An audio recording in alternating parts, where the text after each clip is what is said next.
Teja TV news. Aadhaar card authentication వచ్చింది కదా sir, demand చేస్తే అది అప్డేట్ లేదు సార్ ఆధార్ కార్డు. మరి చెప్పాలి మరి ఇంతకుముందు పని చేస్తుంటే అమౌంట్ పడ్డాయి సార్. చూపించుకోవడానికి ఏ అకౌంట్లో పడ్డాయి స్టేట్మెంట్ కూడా తీసినా కూడా నాకు పైసే రాలే, పేరే లేదు. కొత్త కాళ్ళు వచ్చి చూస్తే అది కాదు, నీకు డబ్బులు పడ్డాయి కదా. ఏం పేరు నీ పేరు? డబ్బులు పడ్డాయి కదా. ఇవ్వది ఎన్నడు చేసినాయి? ఎన్నడు కాదు, నువ్వు ఎప్పుడు చేసినావు? నేను 2024 మళ్ళీ సార్ ఇది 2023 చేసిన అమౌంట్ వచ్చింది సార్. 24 ఇది ప్రాబ్లం ఉంది సార్. ప్రాబ్లం ఎందుకు చెప్పించావు? మరి పడితే అన్నాడు, ఉద్యోగాల అకౌంట్ తెచ్చుకోమన్నాడు. ఆ అకౌంట్ తెచ్చినా, ఏ అకౌంట్ తెచ్చినా పైసా పడలే. నువ్వు ఏం చేయాలంటే నీ ఆధార్ కార్డు పట్టుకొని ఆధార్ కదా పోయినా చేపించుకొచ్చుకున్నా. ఇప్పుడు చేసినావా? ఎన్నడూ చేయించుకున్నా. చేపించుకొచ్చుకున్నా తెలియదు కానీ తీసుకొచ్చి ఇవన్నీ మన గ్రామ సభ నాడు కూడా చెప్పారు సార్. నేను తీసుకొచ్చి లెటర్ చేపిస్తా, ఇప్పటి నుంచి డిమాండ్ చేస్తా రాని చెప్పారు. ఆధార్ కార్డు తీసుకురా.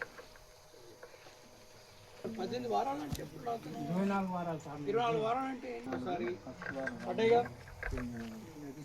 24 వారాలకి ముందలే పడ్డాయిగా బాబు. పోయిన సంవత్సరం 25 మళ్ళీ ముందలే పడ్డాయిగా. 100 days అన్ని రోజులు రాకపోవచ్చు.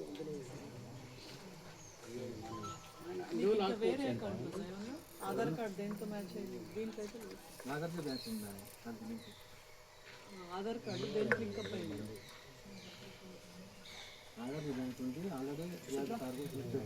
వీళ్ళిద్దరు తీసుకపోయి ఎప్పుడు పని చేసిండ్రు, ఎప్పుడు డబ్బులు పడ్డాయి చూసి తీసుకున్నా.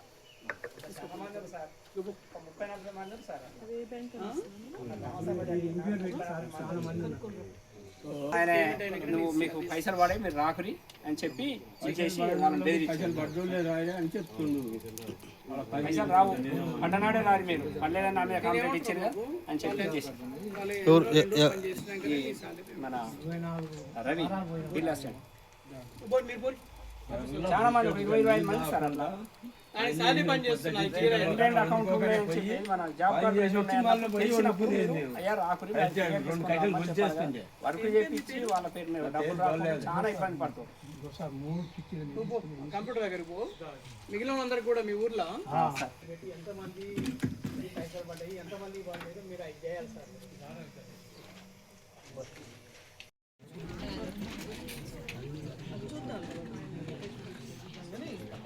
పేమెంట్ వచ్చేసి అందరు క్లియర్